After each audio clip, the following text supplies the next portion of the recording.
एक बार की बात है, एक राजा तलवारबाजी कर रहा था तो अचानक से उसके उस तलवार से कट लग जाता है।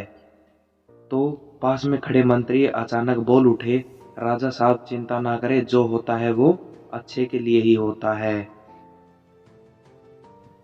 यह बात मंत्री की सुनते ही राजा को गुस्सा आ जाता है। राजा उस मंत्री को कारागृह में बंद करने का आदेश दे देता है और बोलता है, इसको फांसी पर चढ़ा दिया जाए। राजा की यह बात सुनकर मंत्री घबरा जाता है।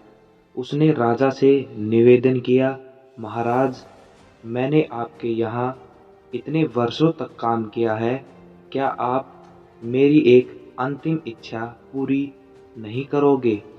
तो राजा ने क्या कहा? तो राजा ने मंत्री की बात को मानते हुए और बोले, ठीक है, बताओ आपकी आखिरी इच्छा क्या है?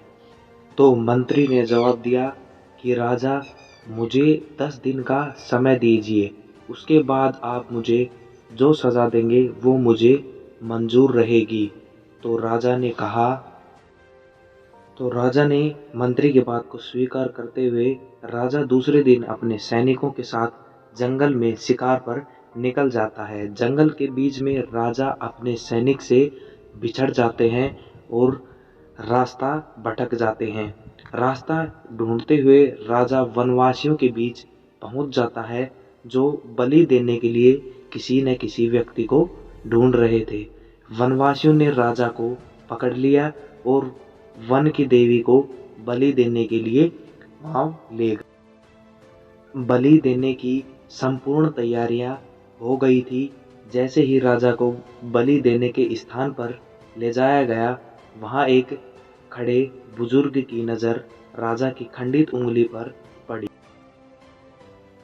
उसने आवाज लगाई कि ये तो खंडित है, इसकी बलि नहीं दी जा सकती। तो वनवासियों ने राजा को छोड़ दिया।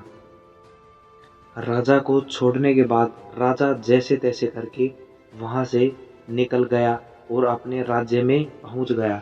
राज्य में पहुंचते ही राजा ने सबसे पहले कारागृह में राजा ने मंत्री से कहा, आपने सही कहा था, अगर मेरी अंगुली नहीं कटी होती तो शायद आज मैं जिंदा।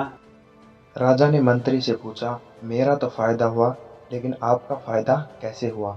मैंने तो आपको सजा दी। मंत्री बोला, मैं आपके साथ शिकार पर हमेशा रहता हूँ। उस दिन अगर मैं भी जाता तो तुम्हारी जगह मेरी बलि चढ़ती, तो इसलिए जो होता है वो अच्छे के लिए होता है।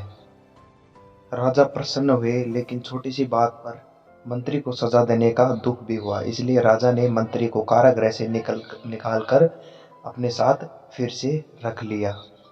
इस कहानी से यह शिक्षा मिलती है, जीवन में बहुत से उतार चढ़ाव आते हैं, कभी कभी कुछ मन के मुताबिक नहीं होती, इसी कारण से हमें निराश नहीं होना चाहिए।